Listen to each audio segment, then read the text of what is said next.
ডাকসু নির্বাচন নিয়ে উচ্ছ্বাস থাকলেও আবাসিক হলে রাজনীতি বিরোধী ঢাকা বিশ্ববিদ্যালয়ের অনেক শিক্ষার্থী হলগুলোতে প্রকাশ্য কিংবা গুপ্ত রাজনীতি বন্ধে প্রশাসনকে কঠোর হওয়ার আহ্বান জানিয়েছেন তারা।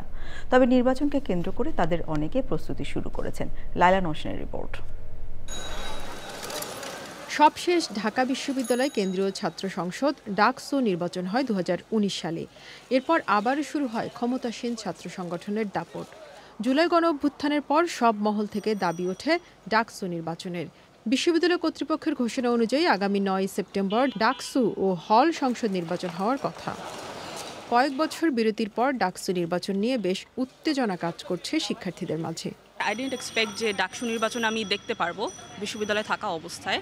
যারা ছাত্রদের জন্য কাজ করতেছে তাদেরকে আমরা ভোট দিব। ডাকসুর মাধ্যমে আমাদের শিক্ষার্থীদের যে মৌলিক আকাঙ্ক্ষা সেটা ফিরে পাবে। যে আসুক উনি যেন আমাদের ছাত্রদের বৃহত্তর স্বার্থটাকে তুলে ধরেন। এমন প্রেক্ষিতেও আবাসিক হলগুলো থেকে ছাত্র রাজনীতি নিষিদ্ধ চান সাধারণ শিক্ষার্থীরা। ছাত্র রাজনীতি হল থেকে আসলে বিরত থাকা উচিত। হলে ছাত্র রাজনীতি এইটা কোনো ফর্মেই সাধারণ শিক্ষার্থী যারা আছে তারা কেউ চায় না। প্রকাশ্য রাজনীতিটা সেটা বন্ধ করবে, কিন্তু গুপ্ত রাজনীতি কিন্তু সহজে বন্ধ করা যাচ্ছে না।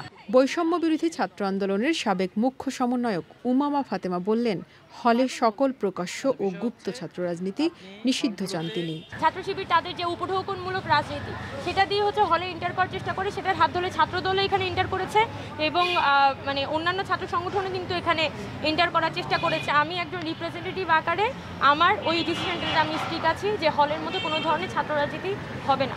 তবে সাংগঠনিক কার্যক্রম ছাড়া আবাসিক হলে কিভাবে ছাত্র সংগঠনগুলো ডাকসুর নির্বাচনী কর্মকাণ্ড পরিচালনা করবে সেই প্রশ্নও তুলছেন কেউ কেউ।